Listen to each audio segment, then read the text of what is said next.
কিছুদিন আগে আমরা সকলেই ফুটবল বিশ্বকাপ দেখলাম।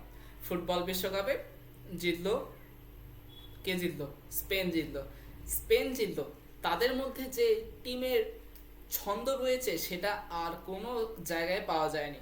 তারা একসাথে মিলেমিশে খেলেছে, তাদের পাসগুলো ছিল চমৎকার। আপনি যদি ফাইনাল খেলাটি দেখে থাকেন, আর্জেন্টিনা কোনো ভাতই পায়নি তাদের কাছে। সম্পূর্ণ 106 মিনিট ধরে স্পেন তাদের বল নিজেরা কন্ট্রোল করেছিল, আর্জেন্টিনা একটিও শট নিতে পারেনি। এটি যেন মার্টিনেস ভার্সেস স্পেন হচ্ছিল। তো এ জায়গায় আমরা দেখতে পারি যে আর্জেন্টিনার কাছে মেসি থাকা সত্ত্বেও যেটা ছিল না সেটা ছিল একতা, যেটা স্পেনের মধ্যে অনেক বেশি পরিমাণে দেখা গিয়েছে। স্পেনের প্রতিটি খেলোয়াড় তাদের সাথে নিজেরা এককভাবে না খেলে বরং তারা একটি সম্মিলিত দল হিসেবে খেলেছে এবং অনেক অনুশীলন করে নেমেছে, তাই তারা আজকে বিশ্ব চ্যাম্পিয়ন। সম্মানিত শ্রোতাবৃন্দ, আজ আমি কথা বলবো এতটাই গুরুত্বপূর্ণ বিষয় নিয়ে যে বর্তমান বিশ্বে টেকার জন্যে এটা অনেক গুরুত্বপূর্ণ, সেটা হলো একতাই বল। আমি আর আপনাদের কান ঝালাপালা করতে চাই না সেই বাপের গল্প বলে, যেই বাপ তার তিন ছেলে ছিল, সেই তিন ছেলেকে একটি একটি একটি করে লাঠি দিয়ে বলে যে এটা ভাঙতে, এটা ভেঙে যায়, কিন্তু যখন বলে যে সবগুলো লাঠি একসাথে লাগিয়ে তারপরে ভাঙার চেষ্টা করতে, কিন্তু একটিও ভাঙে না। ফলে সেই বাপ তাদের শিক্ষা দেয় যে একতাই বল। আমি যদিও বললাম যে আমি এটা বলবো না, তাও আমি বলেছি, কারণ এর উদ্দেশ্য হলো এই গল্প আর এই স্পেনের বিশ্বকাপ জেতা সকলের মূলেই রয়েছে একতাই বল। আমরা আমাদের বাংলাদেশে বসবাস করি অথবা যে কোনো দেশের নাগরিক, তাদের দেশের সম্মিলিতভাবে প্রয়াসেই কিন্তু সম্ভব একটি দেশে উন্নতি সাধন করা। আমি আমার জায়গা থেকে সর্বোচ্চ পরিমাণে চেষ্টা করলে সম্ভব এই একতায় জেতা।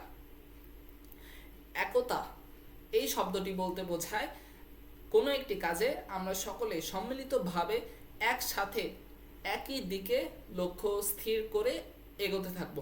এখানে আমরা হয়তোবা আমাদের নিজস্ব মতামত রয়েছে, একটি দলের মধ্যে বিভিন্ন রকমের মতামত থাকবে, বিভিন্ন রকমের মতামত উত্থাপন হবে, তবে অন্যের মতামতকে গ্রাহ্য করে নিজের মতামতকে সবার উপরে না দেখে সকলের সাথে সম্মিলিত সিদ্ধান্ত গ্রহণ করে তারপরে এগোনো, এটা হলো একতা।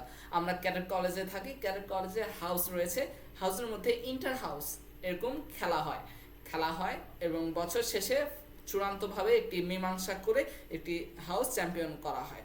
সেই চ্যাম্পিয়ন হাউস তারাই হয় যারা সারা বছর ধরে এককভাবে তারা লড়েছে, প্রতিটি প্রতিযোগিতায় তারা একতার সহিত জিতেছে।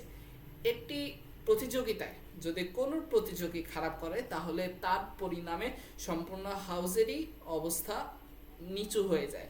ফলে একতার ভাবে, অর্থাৎ যদি কোনো ছেলে এই কোনো প্রতিযোগিতায় ভালো না করে, তার মনে রাখা উচিত যে বাকিটা যে রয়েছে তার সাথে প্রতিযোগী তারা সমানভাবে প্রচেষ্টা করেছে, তাদের প্রচেষ্টাকে মূল্য রেখে তাকেও ন্যূনতম পরিমাণে ভালো করতে হবে।